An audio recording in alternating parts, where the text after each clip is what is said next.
I think more offensive words appear in the news, like conservative, and health and social care bill. These words I find offensive. I like watching the news, but I can only watch the news when I'm really drunk, because it's all shit. It really is. There's like, all it is just different ways of how people are dying at the moment. And there's so many people dying that they have 2 screens to tell you this. They have like a thing going along the bottom and a picture showing you people dying. The news might as well be, we are fucked, here's the weather. Like, I was in Wales at one point. You're right, Ian.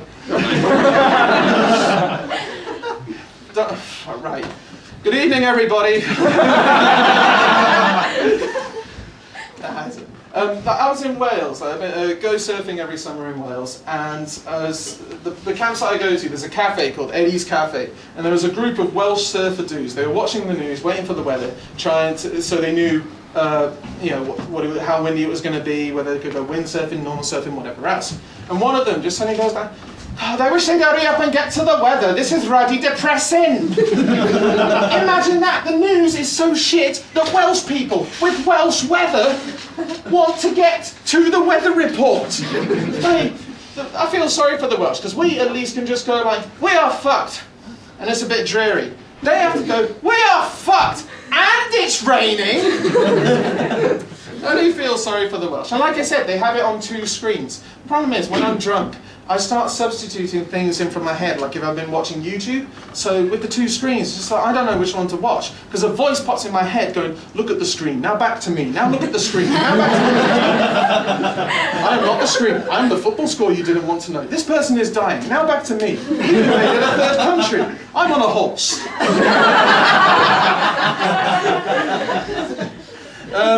Something else that's on the news every now and again is Prime Minister's Question Time. Where they supposedly discuss all the stuff in the country in a very civilized manner. And I didn't quite get this. I was lucky, I got to go see, I won this competition thing, I got to go see Prime Minister's Question Time live. And this was back when Gordon Brown was the Prime Minister and David Cameron was leader of the opposition / slagging him off. And Cameron said something which just got a huge response. He just goes like, I don't think you'll find that the Deputy Prime Minister is acting like a rodeo cowboy with the finances. And everyone was just, they all applauded and laughed. I was there going, what the fuck is this shit? I am watching white, upper-class twats pretending to be black New York insult comics. I think we should run with that idea. We don't need Prime Minister's Question Time. We need Prime Minister's bitching time. Yeah. Mr. Speaker, I will now address the first issue of the day. My mother is so fat she needs to put her belt on with a boomerang.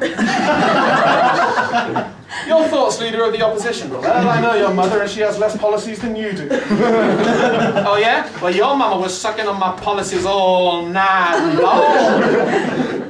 Like, it might get to a point where all the MPs are getting so rowdy that Mr. Speaker just goes, order! Order! Just like I did all your mamas! Something else that happens, every now and again, when we have a break from death, occasionally, paedophilia turns up.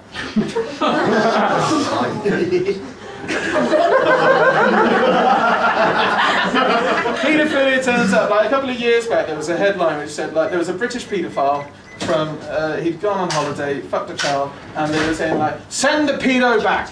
And that was the headline, was, send the pedo back. We don't want any pedos over here. Which is really hypocritical in this country, because we sell thongs to 12-year-olds.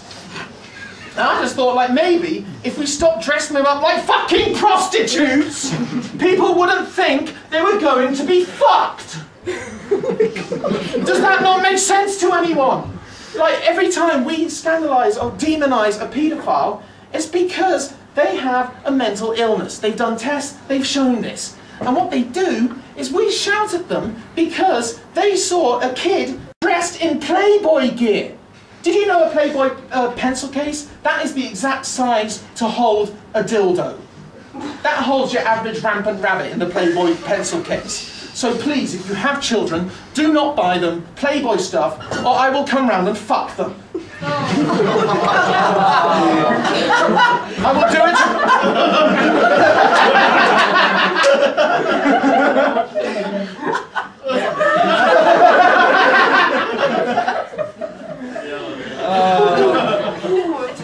I have seen one good piece of news in the entire time that I've been watching the news. I have one thing, and that was Keith Richards. Keith Richards appeared, like, the news was reading, what was it, there'd been more bombings than the Bannon. In other news, Keith Richards was discharged from hospital this morning after falling out of a coconut tree late last night. Imagine that, a 65-year-old Rolling Stones guitarist, a 65-year-old man who plays guitar and has done more drugs than anyone else on the planet. He was up a coconut tree. Do you ever get the feeling with all these celebrities dying from overdoses that Keith's just sat in his house and going, amateurs? Keith knows something, and he hasn't told, he maybe told Ozzy. And he's just keeping hold of that.